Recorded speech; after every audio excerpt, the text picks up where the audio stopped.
Right. It would seem that my discussion yesterday of whether or not the salary cap could drop has caused a lot of consternation and finger wagging and how dare I.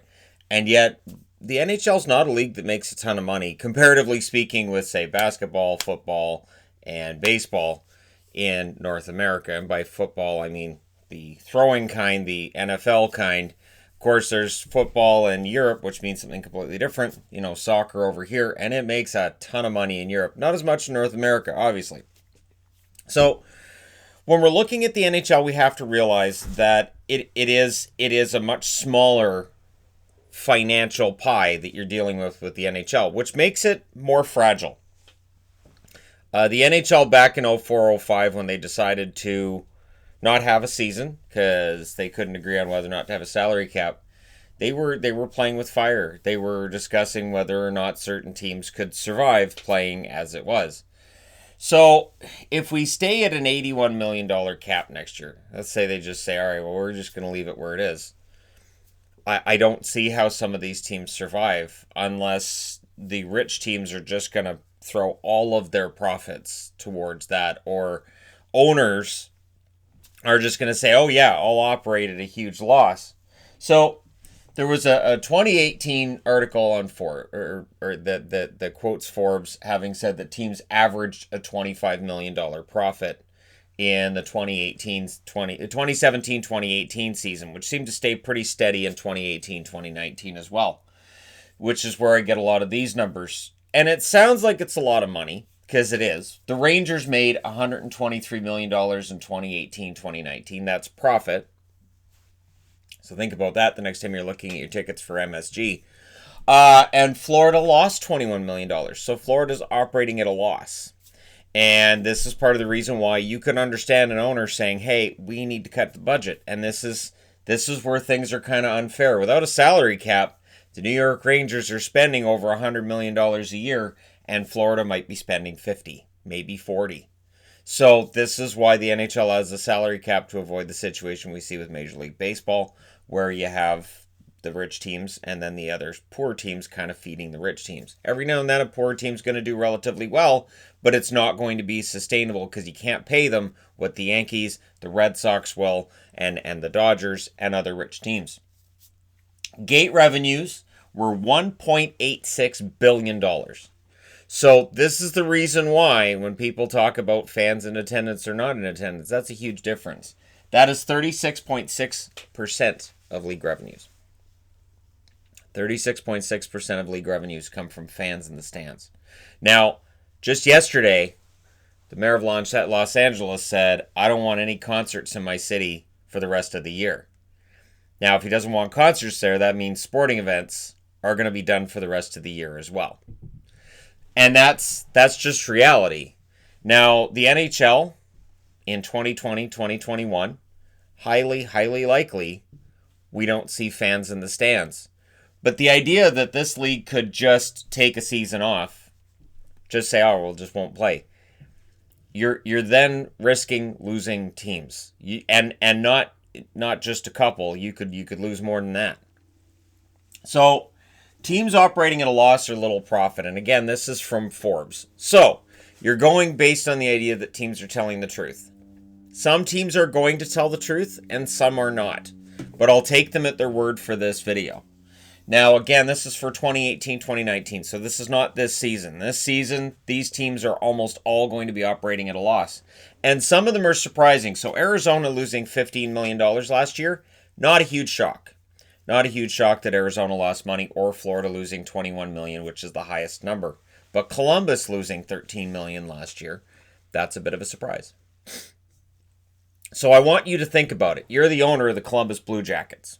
You lose $25 million this year because we don't play the rest of the regular season or playoffs. You lose that amount of money. And the NHL comes to you and says, hey, I've got this great idea. We're going to have a 2020-2021 season because if we don't, we could be in trouble as a league. But we're not going to have the gate receipts, which are 36.6% of the revenue. Do you mind losing about $30 million next year? or, something along those lines. We might be able to figure out something where we only lose 20 or 25 million. An owner might say, no. And that's where a team can just say, well, we just won't operate next year. Which, if you go back over 100 years, happened. Coming out of losing the Stanley Cup in 2019, it wasn't something that didn't cause a shift in the NHL. And I'm going to do a video at some point on that. Maybe even today. We'll see how my videos for today pan out. And because it is worthy of note that this is something that could have a dramatic overall effect on whether or not your team, depending on where they are, is still standing at the end of this. Buffalo made $1.9 million last season. That's not a tremendous profit, but it's okay. But the Pagulas, of course, being cheap and all, right? Being famous right now for all the wrong reasons. Winnipeg lost $7.7 million. In order for Winnipeg to really make a net profit, they had to go to the second round last year, and they didn't. Winnipeg is one of those teams that relies on gate receipts to get into the black, which is something Pittsburgh had going for them as well years back. They show Pittsburgh at a plus 35 million right now for last season, but there was a time when Pittsburgh had to reach the second round to actually make a profit. So Ottawa, they made $3.6 million last year. Well, Melnyk already complains about the amount of money that he's spending. Do we really think he's going to sit down at an NHL meeting and they're going to say, hey, we're going to leave the cap in the same spot for the next couple of years, but we're going to see a dramatic loss of revenues? And Melnyk's going to go, alrighty, hey, okay. Melnyk wants to build Ottawa up. That's when they're supposed to turn into a cup contender magically. He's not going to agree to that. Carolina, they had a profit of $3.6 million last year. And again, that's with going to the conference finals. So, and yeah, that saved him and put him into the black. I'm sure their owner, Tom Dundon, was pretty happy about that. Look, we made money. We did well and we made money. He's not going to like the idea of either not having a season next year, which could undo a lot of the progress they've made. Because that's the other part of it, is for people who say, well, we could just shut the whole thing down for another year. Right.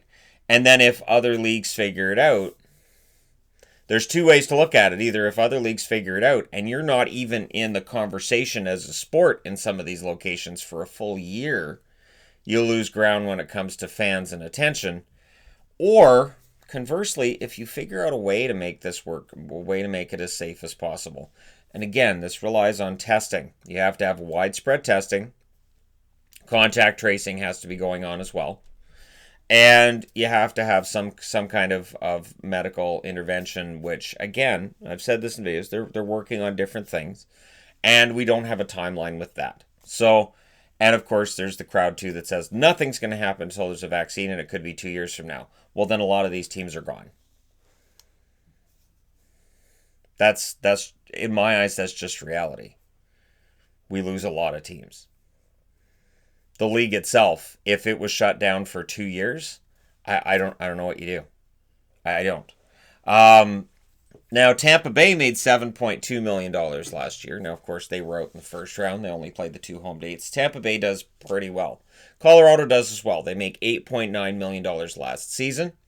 Anaheim, though, lost $3.1 million last year. Calgary made $3.6 million last year.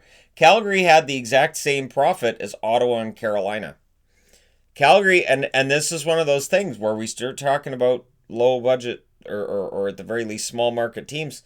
Calgary's always been one of those small market teams. I do remember the 90s well, when Calgary couldn't compete with a lot of other teams when it came to the salary structure. Before we had a salary cap, yeah, Calgary didn't generate the amount of revenues that some of the other teams did. Minnesota made $11 million last year. The Islanders lost $3.5 million. Now, the Islanders, their profits are going to get better in the new building, right?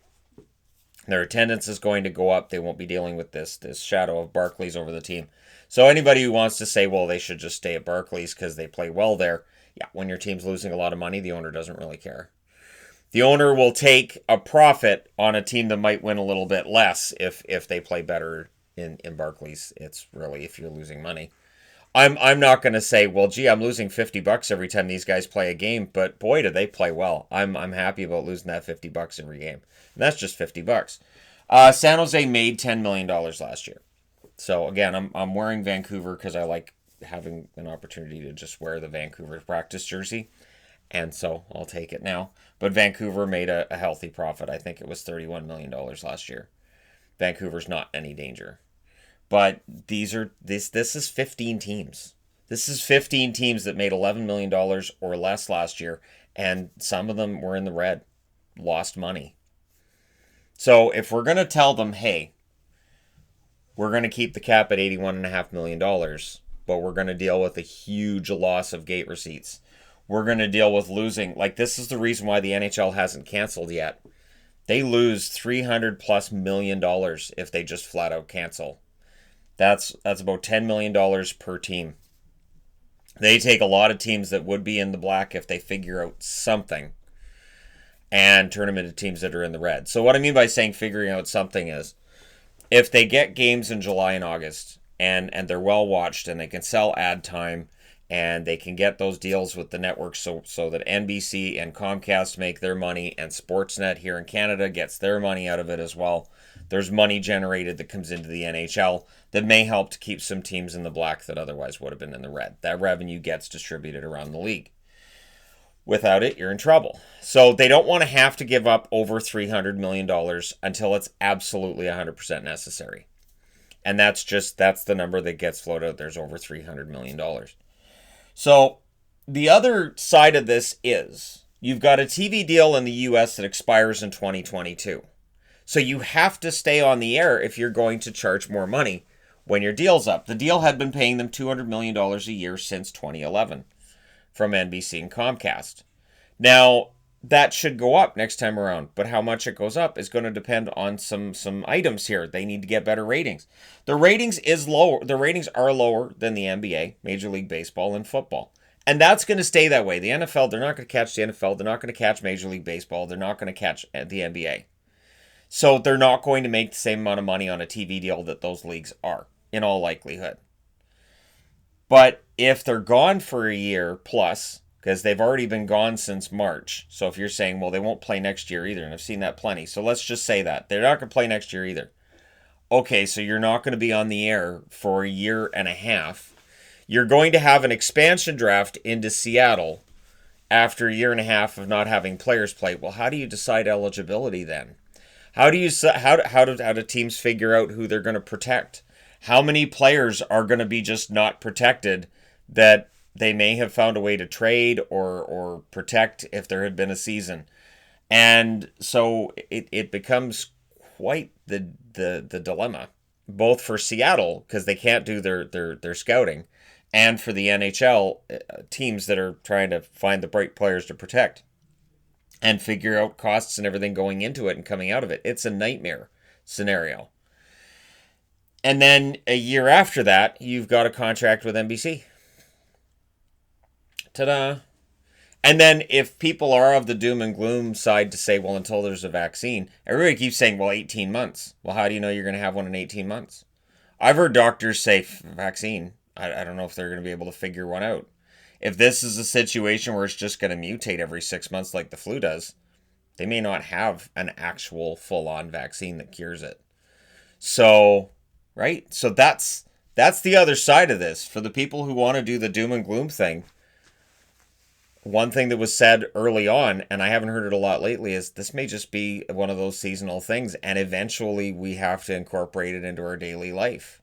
So there's that side of it as well. And I do believe in vaccines. I do believe that's going to happen. I do believe they're going to solve it, and then we're going to get all this put behind us at some point. I really do. I think whether they hire the A team, B.A. Baracus, come on, Mr. T, you can do this. You can figure something out. Stick him in a lab with a coat and he can figure this out. I pity the fool that doesn't believe Mr. T can figure it out.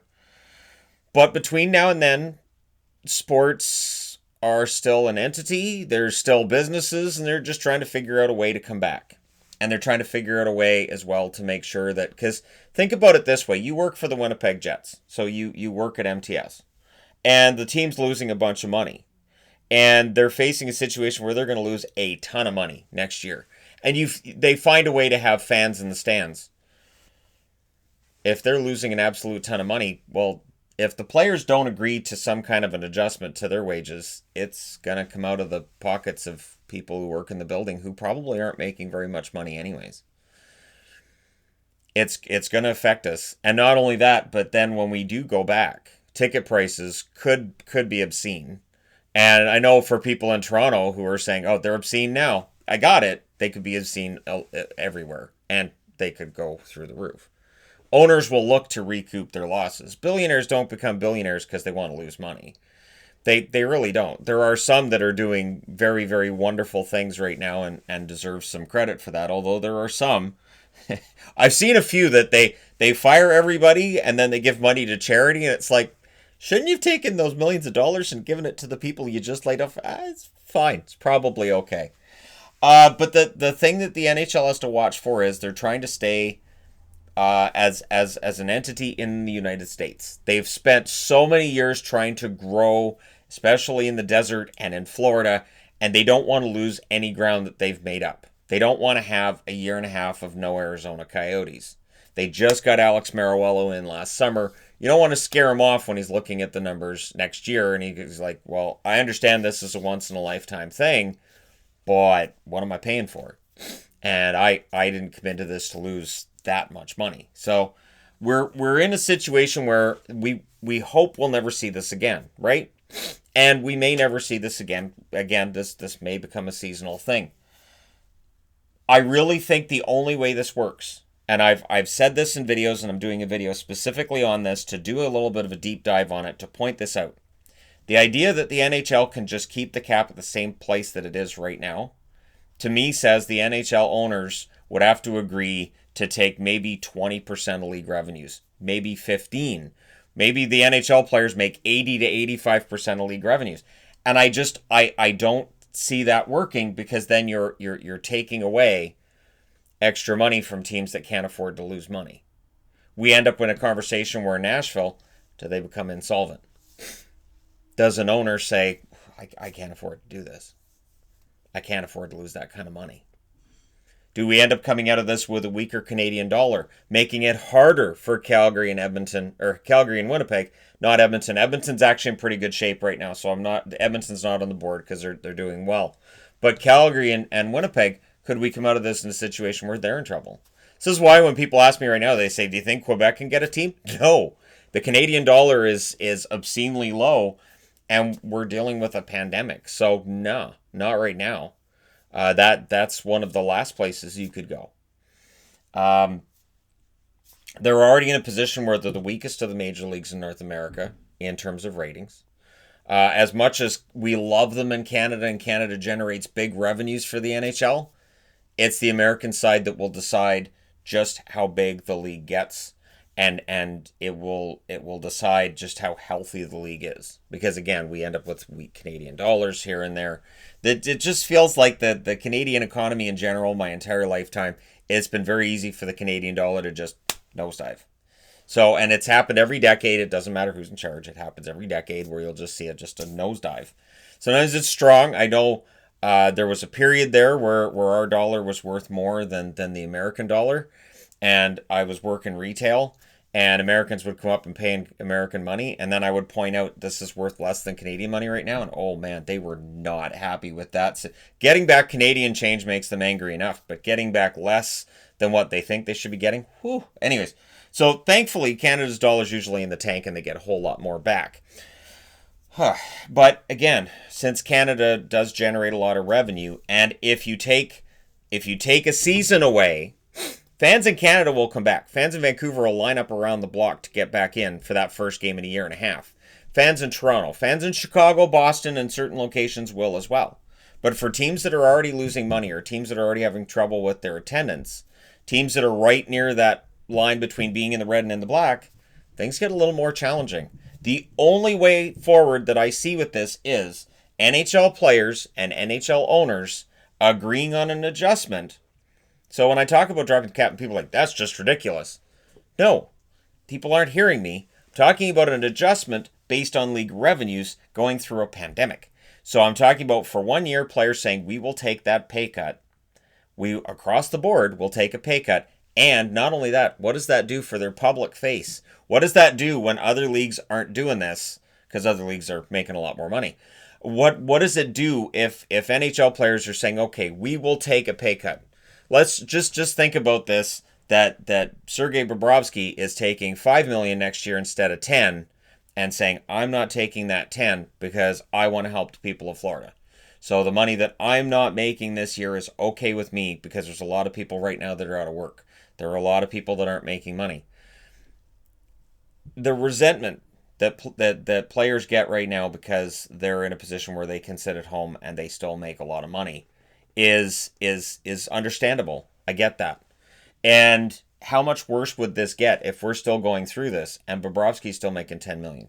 Price is still making $10 million. All these guys are still making millions and millions and millions of dollars. And there's so many people that potentially are out of work, working for these teams even, if we're in a situation where there's still not fans in the stands. The only way out, and the way you make it work, is you have the NHL and the NHLPA sit down and come up with some sort of an agreement on how they're going to fix this and extend the current collective bargaining agreement. And for the NHL, they can have a good faith extension by saying, and we'll go to the next Olympics. If there are Olympics in 2022, we'll let you guys go.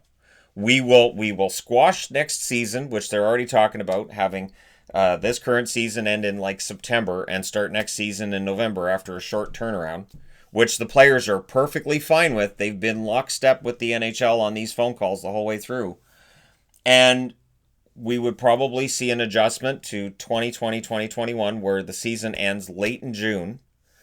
And we would probably see a shortened time between that season and the following season. And then the 2021-2022 season, where you have Seattle coming in, they would hope start on time. And we would probably see an adjustment that would go through from season to season. And eventually you get right back. Eventually the fans come back. Eventually you end up back at an $84-85 million cap, which is what they had projected they'd end up at probably for this coming season. That's not going to happen. And then you have some sort of plan going forward. But it's going to mean the NHL and the NHLPA sitting down and coming up with something completely different. I really don't see how keeping the cap the same, keeping things the same, is going to do anything other than hasten the demise of some teams that have been losing money, which the NHL has really, really fought hard and successfully fought hard against having to do. If you have Seattle coming into a league that has 20 teams in it, where you're like, yeah, so Seattle, welcome to the league. We took your $650 million, which is more than the entire operating revenue for the league right now. Thanks. And you're coming in with there's only 20 teams to choose from. And then keep that in mind, too. The NHLPA doesn't want to lose union jobs. So they're not going to like a situation where teams are going out of business either. If players take less money, meaning you have more players in your union, they're going to do that. And knowing that it's a temporary thing. This is not a permanent thing. All right, there you go. So I hope this has cleared up my position on this. It's not a position of, hey, we're just going to drop the cap like crazy and da-da-da. You know, I'm not trying to sell off some kind of crazy idea. It makes sense to me that a league that's trying not to have teams go under and go out of business, you're going to have to get creative. We're not going to have fans in the stands this fall. We might have games this fall. Things have been looking better in most parts of Canada. Certain parts of the States seem to be getting better, but again, we need widespread testing. We need contact tracing. We need some kind of certainty that all this is going on. And business leaders have been saying that too. Like, we need all of this before we can fully reopen, so that we know that we can keep people healthy and we can keep this under control. And for the NHL, it's going to involve sitting down with the NHLPA. And I have faith that coming out of all of this that we're talking about right now, we might see a much better relationship between the NHL and its union. And it's really, really long overdue. So I'm optimistic about that. I'm allowed to be optimistic. It's allowed. Let me know your thoughts in the comment section below as always. Don't forget to hit like and subscribe if you're browsing your way through, you just happened upon this video. And hey, thank you guys so much for watching, for all your support. I'll talk to you again soon.